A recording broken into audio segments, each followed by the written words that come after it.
Welcome back mga kaibigan, Tattoo Sports here. Pag-uusapan po natin, bumaha ng Pinoy imports sa Japan. Pumirma na din kanina si QMB. From 7 imports, 11 na this season. New teams nila, aalamin natin yan. At Boban Marjanovic maglalaro dito nga sa strong group sa Jones Cup.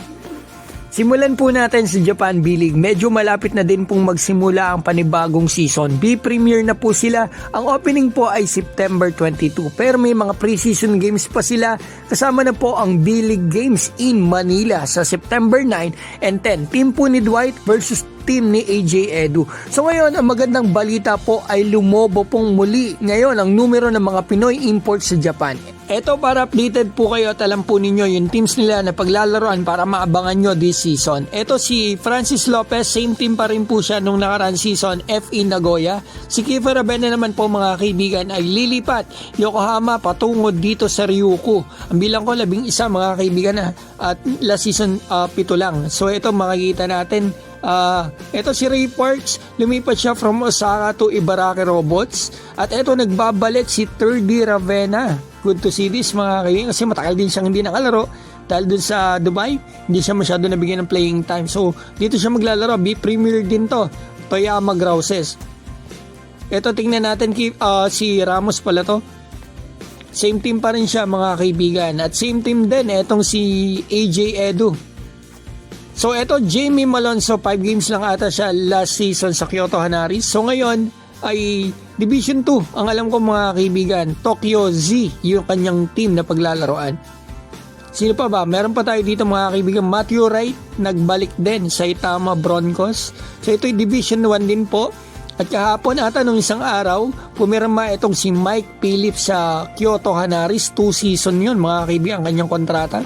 At the same time, etong si QMB pumirma na kanina lang sa Nagoya Diamond Dolphins. Magandang balita ito na talagang lumobo this season ang numero ng imports sa Japan. Isipin nyo, wala pa rito si Kai Soto kasi mag-NCAA siya, umalis siya, pero lumobo yung numero. Kasi nag-aalala ako kasi marami ring Lebanese na yan, tulad niya mga kaibigan na nakukuhang import dito sa Japan. So ngayon, pag-usapan naman po natin ang ating strong group dito sa Jones Cup 2026. Napakainit mga kaibigan, lumabas na nga ang isa pang import natin dito para makuha ang pangatlong sunod-sunod na championship.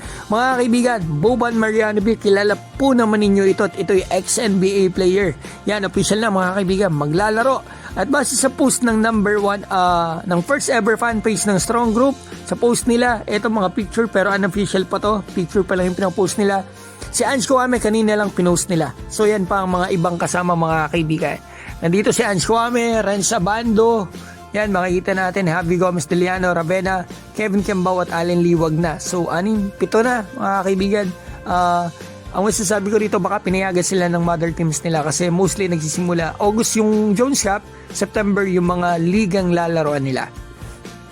Batiin ko po pala si Busio kay Kahes, Ruel Basadre, Resty Eduarte, Janicio Rupo, Rigisek, Lee Chung Kok, Motobets, Sagittarius, Juanito Mangahas, Juan Masa, Lennon Parcon, Harold Espeno, RG Philip Galuno, Fet for the win, Super Ninja, Miro ng Hong Kong, Dennis Galusino at Eric De La Cruz. Mga kaibigan, maraming salamat po.